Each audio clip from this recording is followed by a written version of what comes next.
kita tahan makan itu, ternyata pada akhirnya justru kita menemukan nikmatnya makan pada saat buka puasa. Kita bisa merasakan senikmat itu.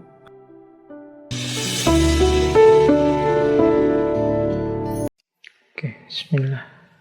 Assalamualaikum warahmatullahi wabarakatuh. Bismillahirrahmanirrahim. Alhamdulillahi rabbil alamin. Wabihi nasta'inu ala umurid dunya waddin. Allahumma sholli wa sallim wa barik ala habibina wa syafi'ina Sayyidina wa maulana Muhammadin wa ala alihi wa ashabihi wa man tabi'ahum bi ihsanin ila yaumiddin. Amma ba'du. Bismillah teman-teman. Nah, yang pertama saya ingin menggalinya dari aspek the law of polarity. Hukum polaritas. Ini salah satu manifestasi hukum polaritas itu, kalau teman-teman mungkin masih ingat, adalah yin yang. Jadi yin yang itu kan satu hukum semesta yang menunjukkan bahwa segalanya berpasangan. Negatif dan positif berpasangan, hitam dan putih berpasangan, siang dan malam berpasangan, baik dan buruk berpasangan, saling melengkapi, saling menunjukkan eksistensinya. Kalau tidak ada baik, tidak akan ada buruk. Kalau tidak ada ringan, tidak akan ada berat, dan lain sebagainya. Itu kan namanya the law of polarity. Contohnya yin yang. Nah, coba kita lihat puasa ini dari perspektif yin yang tadi. Ada beberapa pasangan-pasangan, kombinasi-kombinasi situasi puasa yang itu menurut saya menunjukkan aspek yin dan yang. Yang pertama, coba kita perhatikan. Puasa itu perintah dari Allah. Tapi unik, isinya perintah itu untuk tidak melakukan. Ini ya, perintah itu kan harusnya memerintahkan untuk melakukan sesuatu. Tapi khusus puasa, kita diperintahkan untuk tidak melakukan. Nah, ini kombinasi yin sama yang. Jadi kita diperintahkan untuk tidak melakukan. Jadi isinya puasa itu kan kita dilarang makan, dilarang minum, dilarang hubungan seksual, dilarang serba dilarang. Jadi ini menurut saya ini kombinasi yin yang. Kita diperintahkan untuk tidak melakukan. Perintah itu sifatnya positif, tapi tidak itu tidak melakukan, itu kan negatif.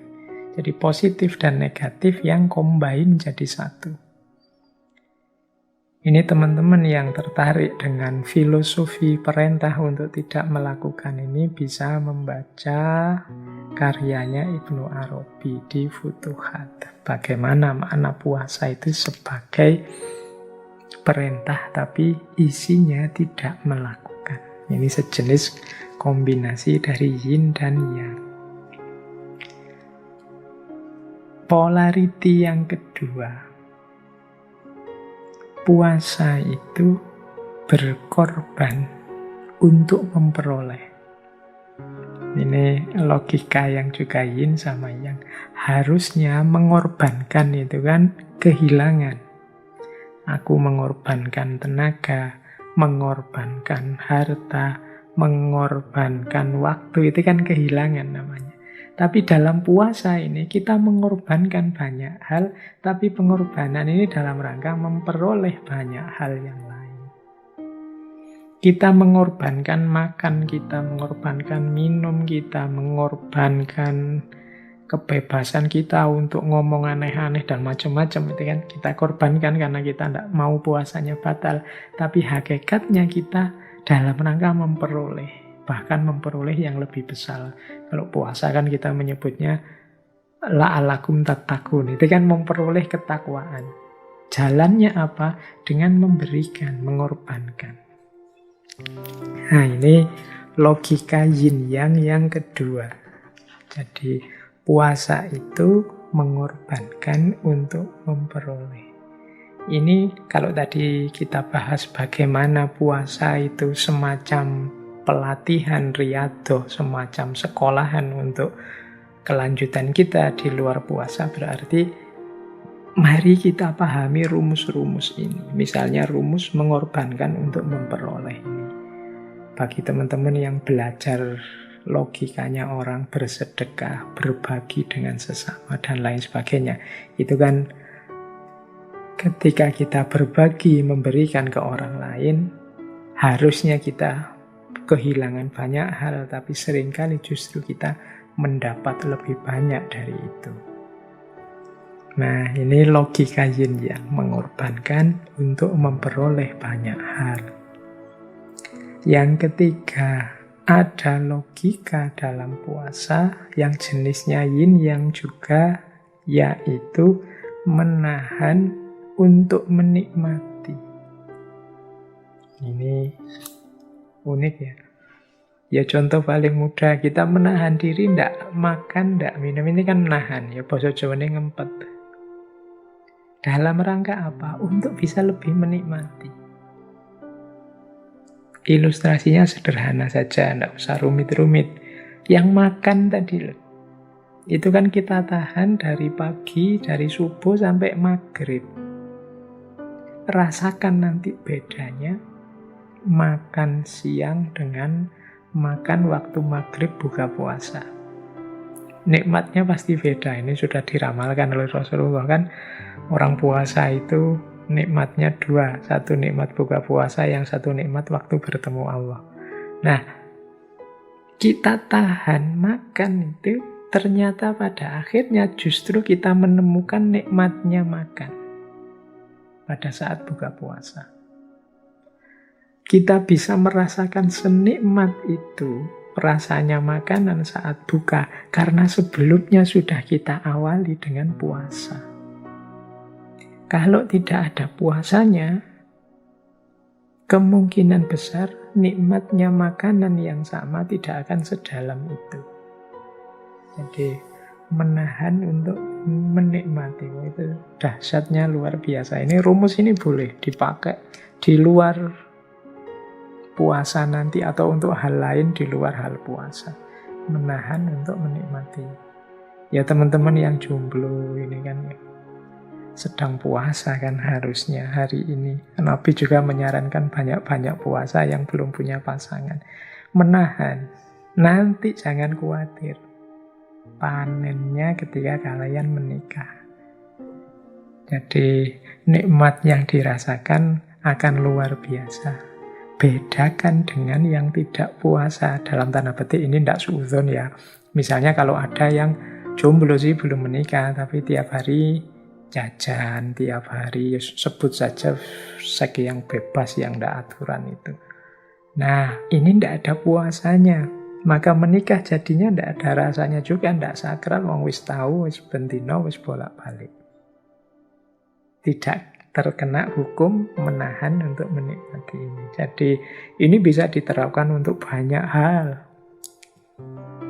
Dalam banyak hal kita itu memang butuh menahan. Orang Jawa itu pakai istilah tirakat. Kemuliaan hidup kita akan banyak ditentukan oleh kesanggupan kita menjalani tirakat-tirakat. Karena ada hukum menahan untuk menikmati. Betapa indahnya Idul Fitri, setelah 1 bulan kita menahan diri untuk tidak makan minum. Tapi yang tidak puasa sama sekali, rasanya pastinya hambar. Tidak terkena hukum menahan untuk menikmati. Nah, yang keempat, itu juga salah satu ilustrasi bagaimana hukum yin dan yang dalam puasa. Yang keempat, menyakiti. Ini menyakiti dalam tanda petik ya. Tapi tujuannya untuk menguatkan. Jadi kita ini kan dilatih pelan-pelan oleh puasa, agak sakit memang. Tapi pada akhirnya kita ini tangguh, kita kuat. Puasa hari pertama kita mungkin teler, puyeng. Tapi hari kedua sudah tinggal separuh puyengnya. Hari ketiga sudah tidak puyeng lagi, lama-lama biasa. Semakin tangguh kita kan kuat. Kalau kemarin jam 8 belum sarapan aja rasanya ngelieng. Jam 12 sudah ribut, ingin mau ke warung mana, mau traktiran di mana. Tapi ketika kita puasa, kita kuat, kita lebih tangguh. Jadi di balik puasa ada logika, sakit sedikit tapi dia menguatkan. Jadi menyakiti dalam tanda petik, tapi hasilnya kekuatan. Dalam hidup ini kan juga berlaku hukum ini. Misalnya para olahragawan, itu kan dia harus serius berlatih kalau ingin berprestasi. Semakin dia berlatih, semakin kuat. Berlatih ini kan sakit, tidak enak, capek, tapi hasilnya kuat. Teman-teman yang tidak seneng olahraga, mungkin olahraga itu kan mungkin ya bikin capek, bikin badan sakit semua dan lain sebagainya. Tapi jangan lupa, dengan olahraga justru kita jadi lebih tangguh. Jadi meningkatkan kekuatan diri kita. Ini diajarkan dalam puasa. Sedikit sakit, tapi hasilnya kita akan jadi lebih tangguh, lebih kuat. Ini hukum ini penting dalam kehidupan kita nanti, tidak hanya dalam puasa. Menahan untuk menikmati, mengorbankan untuk memperoleh, menyakiti untuk menguatkan. Nah, yang kelima dan keenam ini menarik. Kemanusiaan untuk kehambaan, tapi juga sebaliknya, kehambaan untuk kemanusiaan. Jadi ini juga semacam yin yang. Jadi puasa ini kan ketetapan Allah, dari Allah untuk manusia. Tapi sebenarnya dia tidak bernilai hanya untuk kehambaan, maksudnya nilainya hanya Allah hanya ingin melihat kita patuh apa enggak, selesai. Tapi di balik puasa ada kemanfaatan besar untuk manusia. Jadi ketika kita puasa, itu adalah bentuk kehambaan kita. Karena kita patuh pada Allah, tapi jangan lupa begitu kita puasa, ada sangat banyak manfaat kemanusiaan. Jadi, ya manfaat kemanusiaan tadi saya jelaskan di depan tadi, individual, sosial, bahkan politik, itu kan manfaat kemanusiaan. Padahal awalnya ya dasarnya kehambaan kita. Itu berarti kehambaan yang sekaligus kemanusiaan.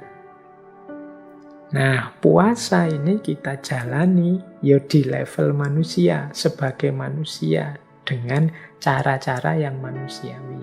Meskipun begitu, dia hakikatnya adalah penghambaan kita kepada Allah. Jadi, kemanusiaan untuk kehambaan, kehambaan untuk kemanusiaan. Hal-hal yang baik, yang manusiawi, yang kita jalankan, itu hakikatnya adalah kehambaan kita, kepatuhan kita terhadap perintahnya Allah, termasuk puasa. Inilah kemanusiaan untuk kehambaan.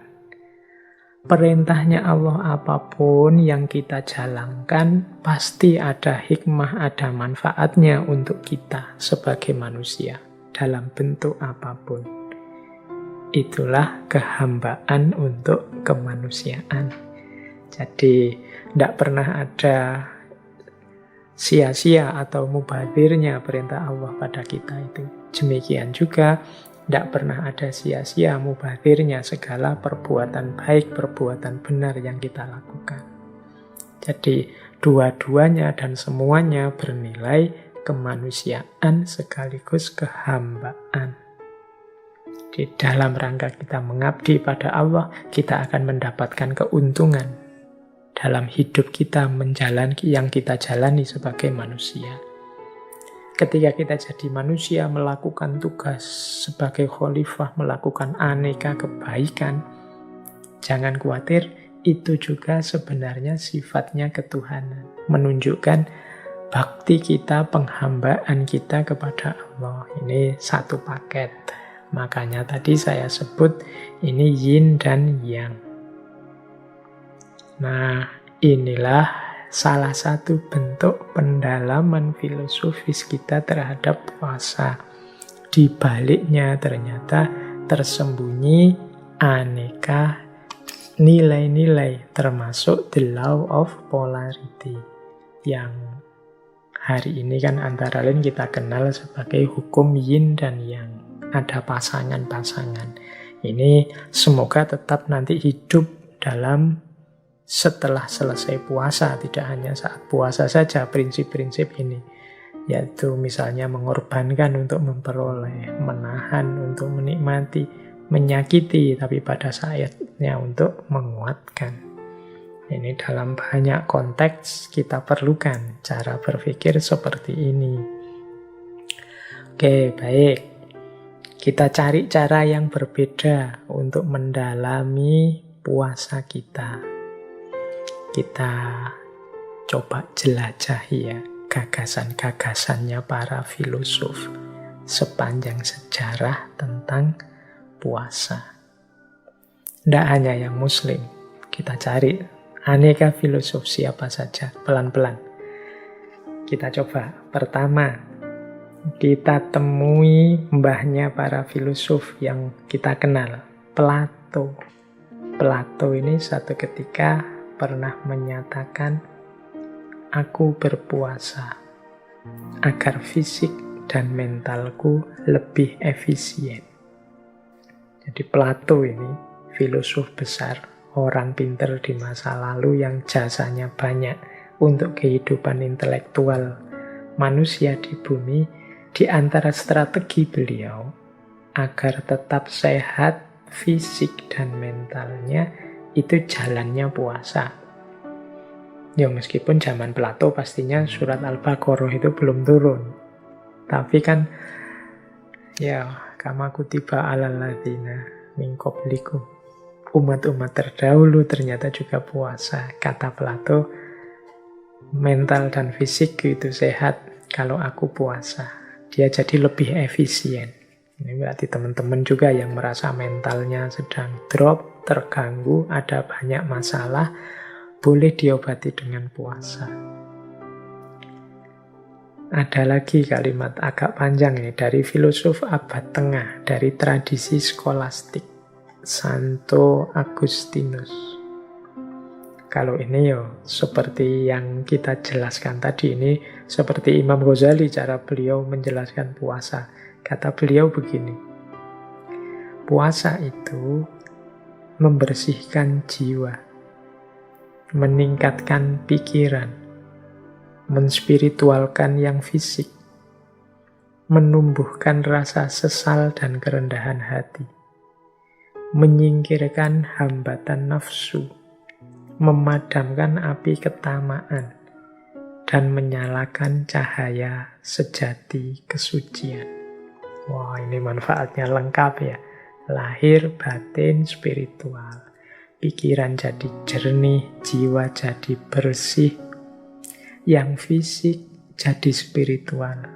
Mengapa yang fisik jadi spiritual? Ya, saat puasa diri kita ini kan kita ajak menspiritual. Kita ajak fokus pada Allah saja.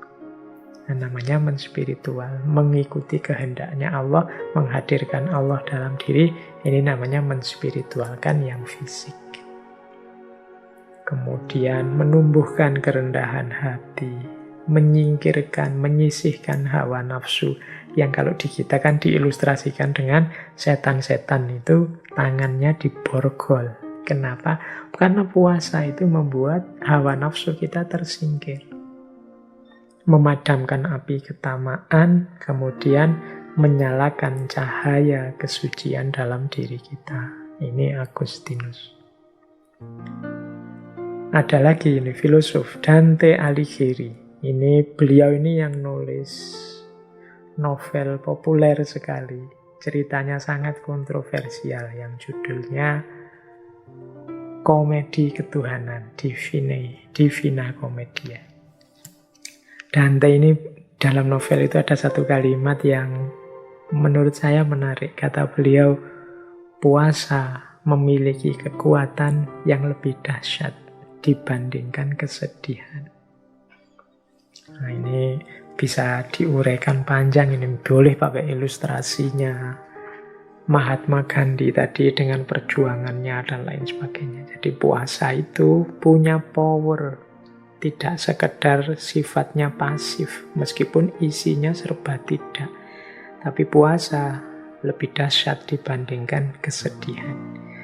Orang kalau sedih itu kan kadang-kadang melakukan hal-hal yang mungkin tidak terfikir sebelumnya. Tapi puasa punya kekuatan lebih dahsyat dari itu.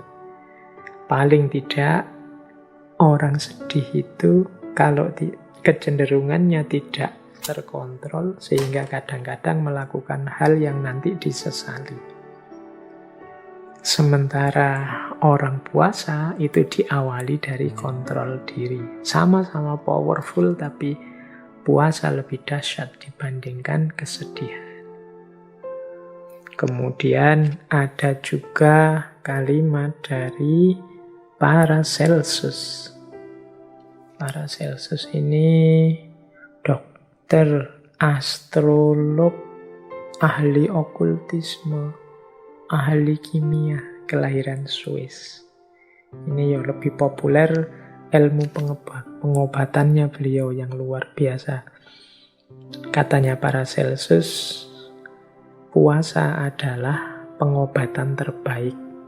Dia adalah fisikian, dokter yang ada dalam diri kita.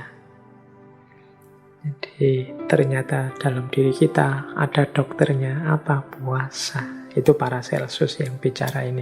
Kalau yang ngomong, kadang-kadang kita itu kan agak genit. Kalau yang ngomong para ulama kita, kadang kita nganggapnya, itu dogmatis, itu tradisional. Ini yang ngomong dokter, ahli astrologi, ahli kimia. Kemudian jangan lupa Benjamin Franklin, yang sering disebut sebagai bapak pendirinya Amerika Serikat yang kita kenal sekarang. Katanya Franklin, obat terbaik itu ada 2, yaitu istirahat dan puasa. Ini Benjamin Franklin ya yang bicara. Nah, ya nggak perlu saya jelaskan, teman-teman sudah ngerti mengapa kok istirahat dan puasa itu jadi obat terbaik. Ini lebih menarik. Fyodor Dostoyevsky. Ini filosof eksistensialis sejajar dengan Sartre dan kawan-kawan, asal Rusia. Kapan-kapan kita bahas beliau. Nah, kata beliau menarik. Beliau bilang begini, ketaatan, puasa, dan doa itu sering ditertawakan. Padahal hanya melalui hal tersebut terdapat jalan untuk kebebasan sejati. Aku memotong keinginan tak terkendali dan tidak penting. Aku tundukkan kesombongan dan ketamaanku, dan kuhukum ia dengan kepatuhan.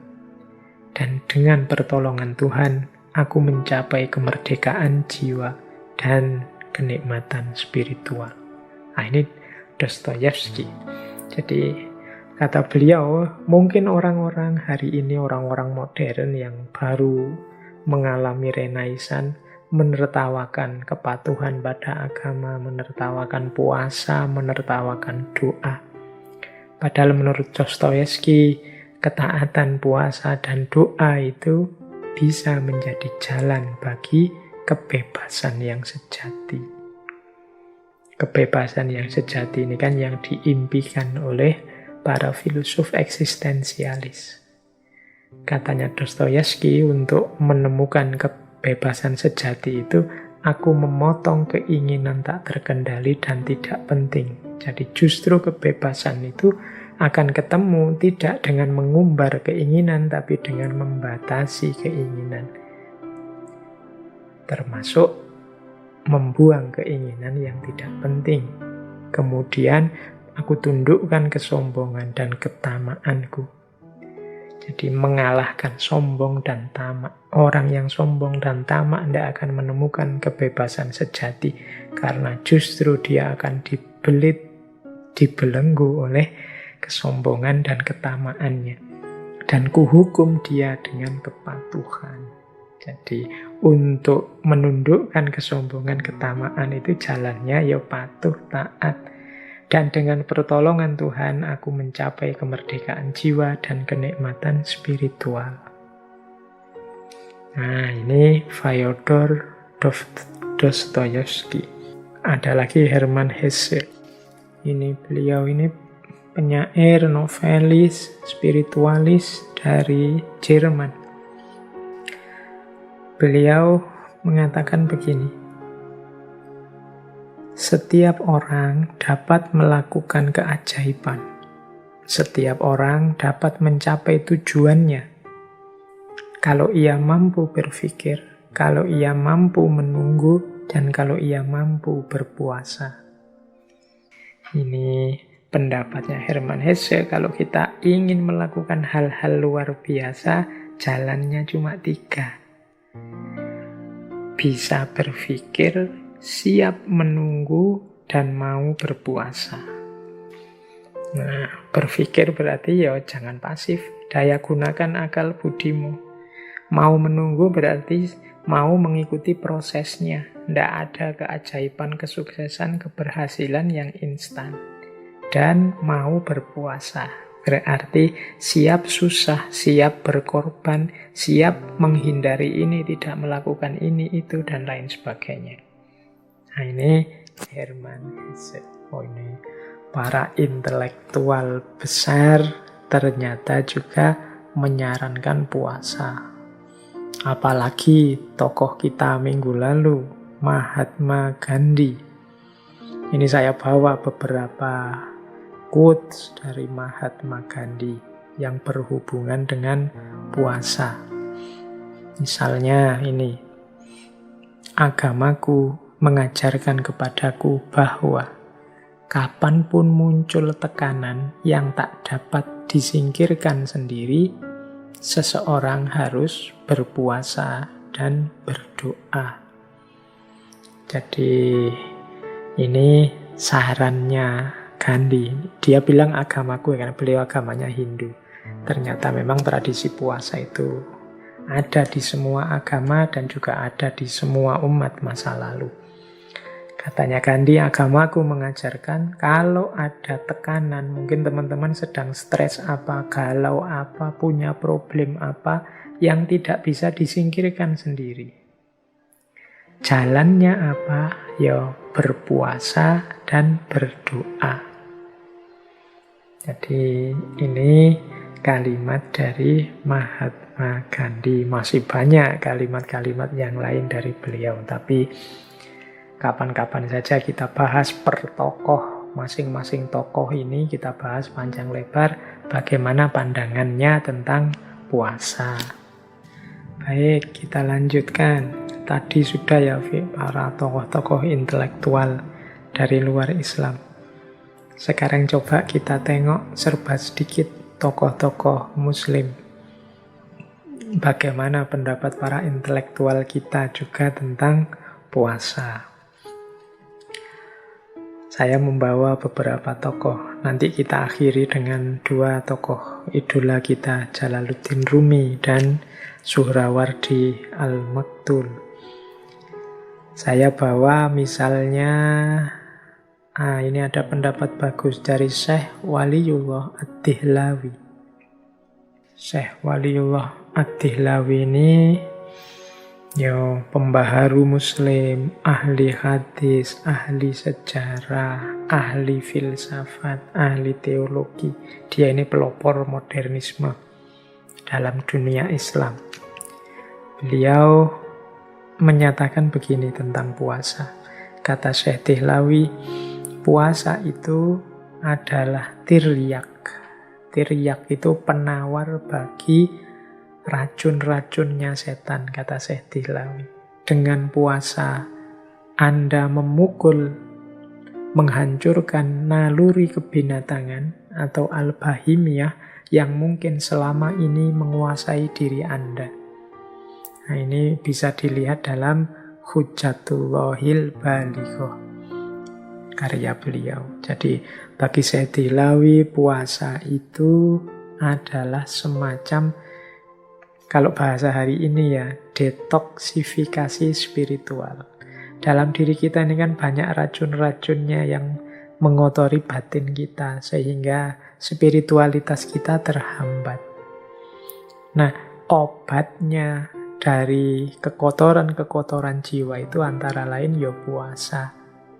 Dialah yang menjadi tiryak. Tiryak itu penawar dari karat-karat racun-racun kotor-kotor yang ada dalam diri kita. Jadi ketika kita sedang puasa, terjadi detoksifikasi spiritual. Ya tentunya yang puasanya sungguh-sungguh ya, bukan yang puasa hanya formalitas untuk mendapatkan, untuk menahan lapar dan haus saja. Nah, ini Syekh Waliullah Dehlawi. Boleh saya tambahi lagi, misalnya ini ada pendapat dari Syekh Abdul Wahab Asy-Sya'rani. Nah, ini teman-teman pesantren pasti kenal dengan beliau ini. Syekh Abdul Wahab Asy-Sya'rani ini biasanya disebut Imam Sya'rani. Sufi besar, dianggap wali kutub juga pada zamannya. Beliau ini gelarnya Imamul Muhaqqiqin wa Zudwatul Arifin. Beliau ini selain ahli sufi, juga ahli fikih, juga ahli hadis. Beliau menulis 60 lebih kitab. Ya kebanyakan bercorak tasawuf, misalnya Lataiful Minan, Tambihul Muhtarin, dan lain-lain. Teman-teman yang suka kajian tasawuf harusnya kenal tokoh ini. Kisah-kisah tentang karomah beliau juga banyak. Kalau yang muda-muda kan biasanya yang diincer ya cerita-cerita karomahnya ini. Nah, kata Syekh Abdul Wahab Asy-Sya'rani, puasa itu membawa kita kepada woyah an-nuroniyah, woyatun nuroniyah. Jadi tujuan nuroniyah, nur itu cahaya, nuron berarti pencerahan. Jadi membawa kepada pencerahan batin kita, juga peneguhan rohani, dan juga melahirkan berbagai kebajikan saat kita berpuasa. Jadi puasa itu mencerahkan batin kita, memantapkan rohani kita. Dia melahirkan banyak sekali kebaikan. Nah, ini Tambihul Muhtarin, Syekh Abdul Wahab Asy-Sya'rani. Nah, ini boleh juga kita jadikan referensi. Jadi ternyata pencerahan batin kita, laku kita untuk membuat diri kita bercahaya antara lain bisa melalui jalur puasa. Boleh juga, ini ada quotes yang populer sekali dari tokoh intelektual muslim. Kalau ini modern, Thorik Ramadan. Beliau ini filosof, penulis, akademisi, asalnya dari Swiss, cucu dari Imam Hasan al-Banna, pendiri Ikhwanul Muslimin. Beliau ini profesor di Fakultas Teologi Universitas Oxford. Jadi, kalau ini beliau intelektual kontemporer. Beliau punya pandangan begini. Filosofi puasa mengundang kita untuk mengenali diri kita sendiri, menguasai diri kita sendiri, dan mendisiplinkan diri kita sendiri menjadi lebih baik. Juga untuk membebaskan diri kita sendiri. Berpuasa berarti mengenali ketergantungan-ketergantungan kita dan membebaskan kita darinya. Oh, ini kalimatnya ada diri kita sendiri banyak. Ayo kita cermati ya tadi. Yang pertama, puasa itu berarti punya manfaat mengenali diri. Diri kita yang lemah, banyak kekurangan, banyak ketidaktepatan. Kalau sudah mampu mengenali diri, kita menguasai diri kita sendiri. Kita ini kan dalam hidup kita sehari-hari sering tidak menguasai diri kita sendiri. Nah, saat puasa ini kita kuasai benar diri kita. Kita ini kan seringkali diombang-ambingkan oleh hawa nafsu, oleh ambisi, macam-macam. Kita tidak menguasai. Nah, ketika puasa kita kuasai diri kita sekarang. Ini tidak boleh, itu tidak boleh, dan sebagainya. Yang ketiga, mendisiplinkan diri kita. Jadi, puasa itu kan paling kelihatan latihan disiplinnya. Kapan boleh makan, kapan tidak boleh makan. Kapan harus sahur, kapan harus buka, kapan waktunya habis, dan lain sebagainya. Disiplin. Kemudian juga pembebasan diri. Jadi puasa membuat kita sadar hakikat diri kita sehingga kita bisa membebaskan diri kita dari ketergantungan-ketergantungan di luar diri kita dan hanya bergantung pada Allah saja. Nah, ini pandangannya Thoriq Ramadan.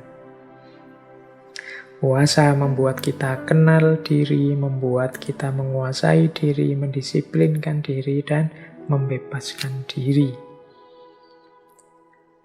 Baik, saya lanjutkan. Waktunya masih 20 menit ya. Kurang lebih.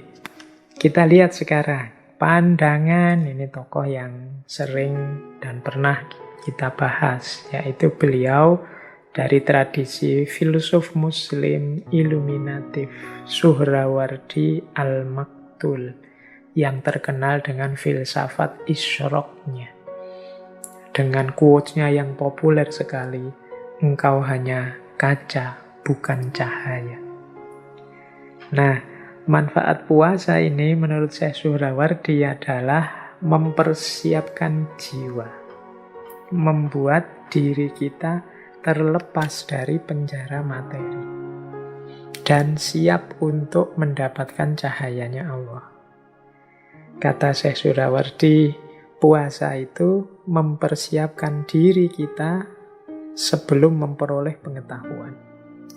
Makanya Syekh Suhrawardi, ini ada kisah begini, menyarankan orang yang ingin membaca kitab filsafatnya yang judulnya Hikmatul Isyraq itu, oleh Syekh Suhrawardi disarankan puasa dulu 40 hari. Mengapa harus puasa 40 hari? Katanya Syekh Suhrawardi, kalau tidak puasa, orang yang membaca kitab itu tidak akan dapat manfaat apa-apa. Paling hanya menemukan kumpulan huruf-huruf mati. Mungkin hanya ngerti maksudnya, tapi tidak akan berpengaruh terhadap hidupnya.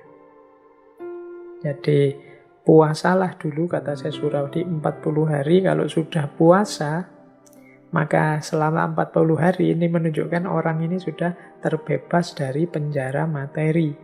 Kalau dia sudah bebas dari penjara materi, maka jiwanya sudah jernih dan siap untuk memantulkan cahayanya Tuhan atau pengetahuan. Jadi mungkin kemarin ada yang tanya ketika ada quotes, engkau kaca bukan cahaya, dan kemudian bagaimana Pak cara membersihkan batin yang seperti kaca itu. Antara lain, kalau tipsnya Syekh Suhrawardi ya dengan puasa. Puasa akan membuat kita lepas dari penjara materi dan kita masuk kelompok namanya Ikhwanut Tajrid. Nah, ini pandangan dari Imam Suhrawardi. Berarti ya kesimpulannya, puasa itu menjernihkan jiwa, membuat kita lebih mudah menangkap pengetahuan yang merupakan cahayanya Allah. Ini boleh dipakai sebagai tips oleh para mahasiswa, para pelajar yang menanyakan apa manfaatnya puasa. Kemudian kita jelajah lagi. Ini waktunya tambah mepet. Misalnya saya ambil lagi pandangan Syekhul Akbar, Ibnu Arabi. Apa sih puasa itu? Manfaatnya apa? Hakikatnya apa? Menurut Ibnu Arabi, puasa itu yang pertama-tama rahasianya adalah pencegahan dan peninggian. Ini semacam yin yang tadi. Harusnya orang itu kalau dicegah ya tambah tidak bisa berkembang. Tapi kebalikannya dalam puasa, orang yang dicegah tapi dia semakin tinggi. Dicegah fisiknya tapi semakin tinggi level spiritualnya. Jadi menurut Ibnu Arabi, puasa itu pencegahan dan peninggian. Ini yang pertama. Yang kedua, puasa itu rahasianya adalah tiada tindakan, tidak melakukan apa-apa. Ini yang saya jelaskan di depan tadi ya, bahwa uniknya puasa itu dia perintah, tapi perintah untuk tidak melakukan. Biasanya perintah itu kan perintah untuk melakukan sesuatu, tapi ini unik, perintah untuk tidak melakukan. Jadi rahasia kedua puasa menurut Ibnu Arabi adalah tiada tindakan, tidak melakukan apa-apa. Harusnya di era pandemi seperti sekarang ini, puasa kita bisa lebih berkualitas karena kita tidak banyak disibukkan oleh kegiatan-kegiatan di luar rumah. Bisa meminimalkan tindakan-tindakan yang bisa membatalkan puasa, khususnya secara batin. Karena hakikatnya puasa, kita akan menemukan rahasia puasa dalam tidak melakukan apa-apa. Ya tidak melakukan apa-apa itu maksudnya tidak makan, tidak minum, tidak berhubungan seks, tidak, dan lain sebagainya. Yang ketiga, puasa adalah penafian keserupaan. Nah ini menarik istilahnya penafian keserupaan. Puasa ini akan menegaskan tauhid kita, akan menegaskan pengagungan kita kepada Allah, semakin menunjukkan inilah bedanya aku manusia yang lemah dengan Allah yang maha kuasa, maha segalanya. Jadi menafikan keserupaan kita yang makhluk dengan Khalik. Jadi ada unsur kesadaran bahwa aku dan Khalik ini ternyata jauh. Khalik itu tidak butuh apa-apa, sementara aku butuh dia. Nah ini hakikat dari puasa yang ketiga, menafikan keserupaan. Yang keempat, puasa adalah manifestasi dari sifat as-somadiyah. Ini dan al-haq sebagai tebusannya. Nah ini agak pelan-pelan menjelaskannya. Jadi teman-teman mungkin masih ingat ya salah satu sifatnya Allah, Allahus Somad. Jadi Allah satu-satunya tempat bergantung. Allah yang tidak tergantung apapun. Allah yang tidak butuh makan, tidak butuh minum, tidak tergantung pada makan, tidak tergantung pada minum. Itu sifat as-somadiyah. Dia tidak tergantung apapun, tapi semua makhluk bergantung padanya. Sifat as-somadiyah. Dari aspek puasa, as-somadiyah ini melatih manusia sebagaimana Allah yang tidak tergantung. Jadi di situ ada pelajaran tentang as-somadiyah, ketidaktergantungan. Manusia yang semula tergantung sama sekali dengan makan, latihan untuk tidak tergantung dengan makan. Ini dari sisi fisiknya, nanti dari sisi batinnya juga begitu. Tidak tergantung pada dunia, tidak tergantung pada ambisi, tidak tergantung pada jabatan, tidak tergantung pada target-target yang tidak penting dan lain sebagainya. Jadi ini manifestasi dari sifat Allah as-somadiyah. Maka puasa ini terus unik, khusus, istimewa. Sehingga Allah menyatakan wa ana atsibihi, dan akulah yang akan membalasnya. As-saumuli wa ana atsubi. Makanya Allah sebagai tebusannya. Seorang hamba yang bersusah payah untuk melepaskan ketergantungannya, sebagaimana Allah yang tidak tergantung apapun, bahkan dia jadi tempat bergantung. Ini kan perjuangan berat. Padahal sebelumnya sudah ditegaskan bahwa makhluk itu jauh, tidak mungkin setara, tidak mungkin serupa dengan Allah. Tapi orang-orang yang berpuasa ini berjuang mengatasi ketergantungannya dari selain Allah kepada Allah saja. Ini ada takholak bi ahlakillah dalam konteks as-somadiyah. Makanya perjuangan ini dibalas langsung oleh Allah, wa ana atsibihi. Makanya al-haq sebagai tebusannya. Nah, ini puasa kalau dalam perspektifnya Ibnu Arabi. Pencegahan dan peninggian, tiadanya tindakan, penafian keserupaan, dan juga manifestasi dari sifat as-somadiyah.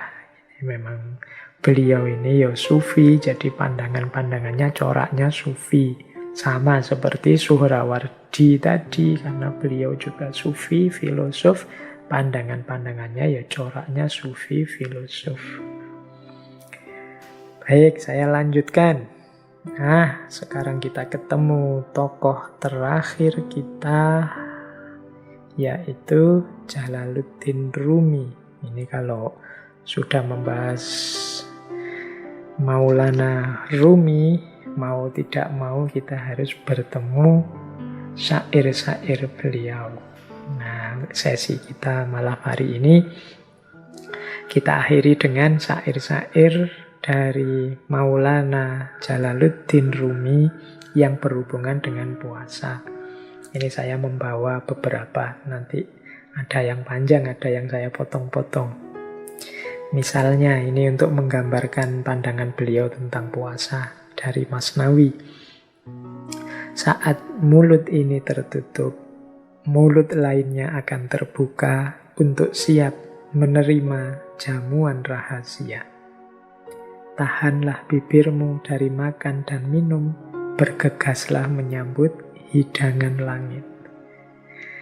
Ini secara sufistik Maulana Rumi ingin menjelaskan bahwa ya kalau mulut duniawi kita ini sangat sibuk, terbuka terus-menerus, tidak kita tutup-tutup. Ini kan semacam mulut yang menghadap ke arah dunia. Maka mulut ukhrawi, mulut yang satunya, yang berhubungan dengan langit, berhubungan dengan Allah, ya pastinya tidak akan kita perhatikan. Pastinya nanti dia terlantar, tidak pernah jadi fokus kita. Saat kita puasa, di balik mulut duniawi ini yang setiap hari terbuka, sekarang ditutup. Saatnya bibir dan mulut ukhrawi terbuka menyambut hidangan dari langit.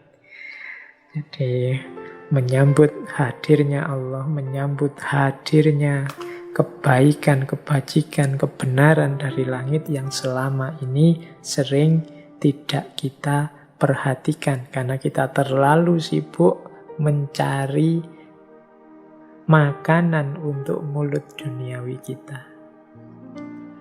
Nah, ini salah satu syair beliau. Ada juga syair ini dari Diwani Syams. Beliau bilang begini, meski ragamu akan memucat sebab puasa, namun jiwamu akan melembut bagai sutra. Pintu-pintu langit akan terbuka.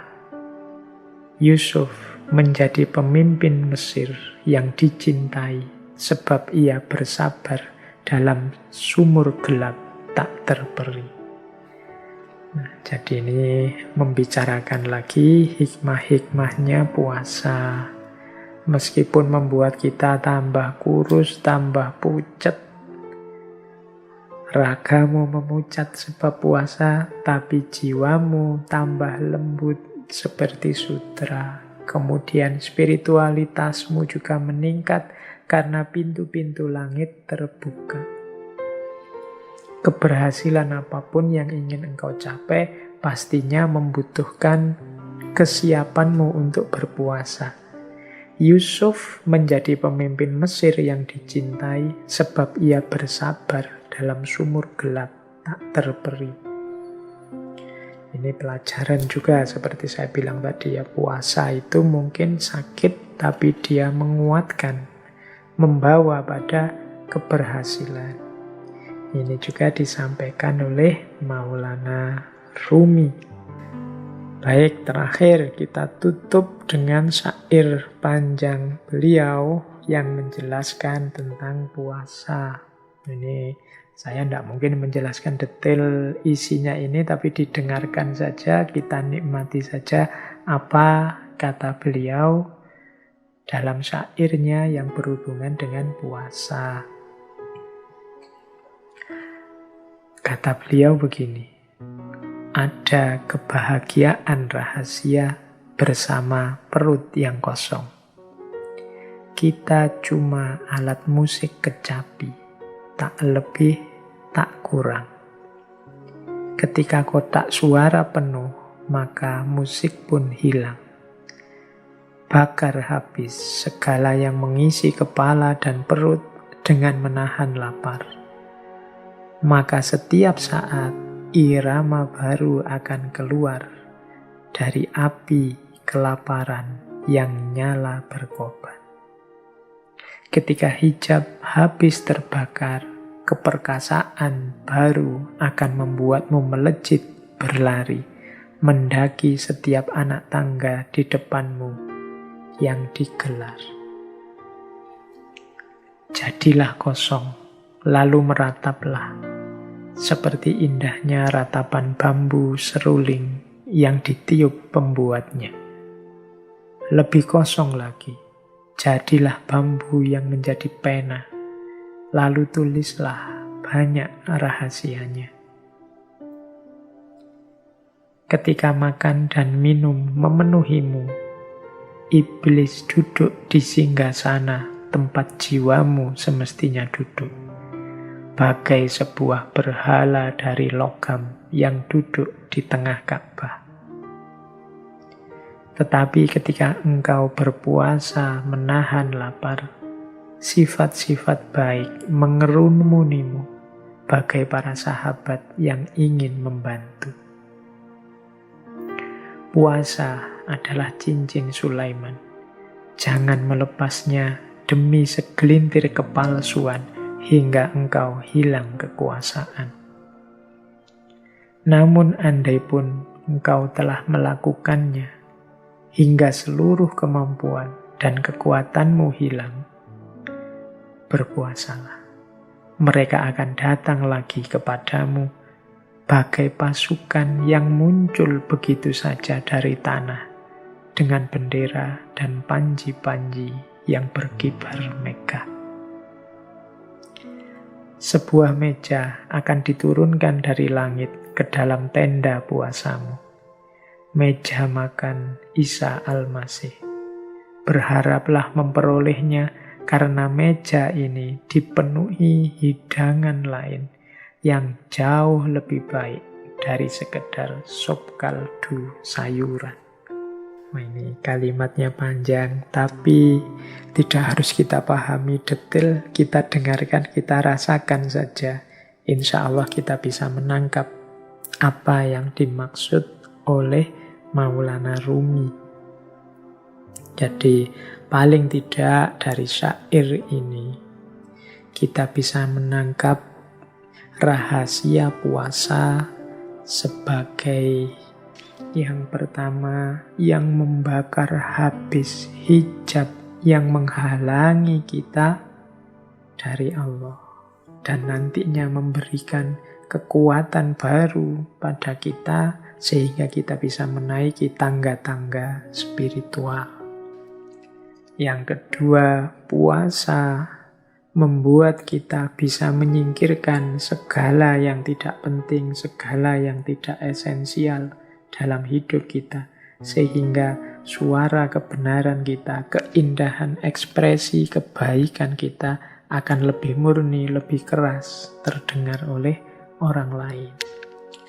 Kemudian yang ketiga, puasa berarti juga menyingkirkan iblis yang duduk dalam diri kita. Iblis itu berarti ambisi, hawa nafsu, hasrat-hasrat keduniaan yang negatif.